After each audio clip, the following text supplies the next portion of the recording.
আজকে চলে এসেছি বাপের বাড়িতে দেখো আমরা সবজি কাটার জন্য বসেছি। আর আমার এই যে দুটো বোন তোমাদের হাই করে দিল, ভিডিওটা কিন্তু পুরো দেখবে, ঠিক আছে?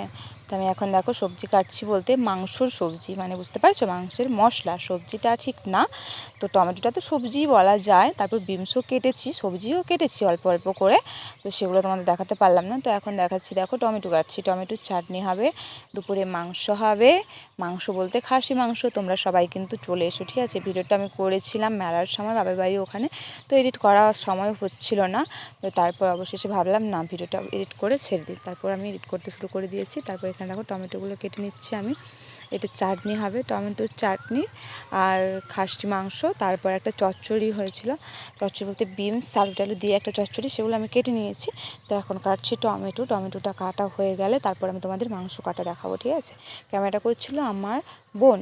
তো তারপর ওর ক্যামেরা করা আমার খুব একটা পছন্দ হলো না, তার জন্য আমি নিজে নিয়ে ক্যামেরাটা ঠিক জায়গায় বসিয়ে দিয়েছি। তো দেখো আমার টমেটো কিন্তু কাটা এখনও শেষ হয়নি, অনেকগুলো টমেটো ছিল তার জন্য। তো তারপর এখন আমি বসে গেছি আদা রসুন আর আলু নিয়ে। আর আলুগুলো না খুব বড় বড়, যে দেখতে পাচ্ছ। মাংসের ঝোলে আলু না দিলে, আমি তো খাসি মাংস খুব একটা খেতে পছন্দ করি না, ওই যা হোক আর কি খেতে হয়, নিয়ম রক্ষাতার জন্য খাই আর কি। মানে কি বলবো, বাবা মা খুব বকে খাসি না খেলে, তার জন্য, মানে বাবা মা যাতে না বকে সেই নিয়মটা রাখার জন্য আমি খেয়ে নিচ্ছি খাসি মাংসটা, ঠিক আছে? আমার যদিও অতটা পছন্দ না, আমার মুরগি মাংসই ভীষণ প্রিয়, ওটা খেতে ভালোবাসি। দিয়ে তারপর এখন আলুটা আমার কাটা হয়ে গেলে তারপরে আলুটা আমি কিছু ভাজবো, কিছুটা ভাজার জন্য কাটবো আর কিছুটা হবে আমার ঝোলের জন্য, মাংসের ঝোলে দেবো আলু। আর দু রকমের বোধহয় মাংস হবে, যদিও আরও কেউ কেউ যদি না খেয়ে থাকে খাসি মাংস, তো তার জন্য মুরগির মাংস আনা হয়েছে আর একটুখানি, সেটা অল্প।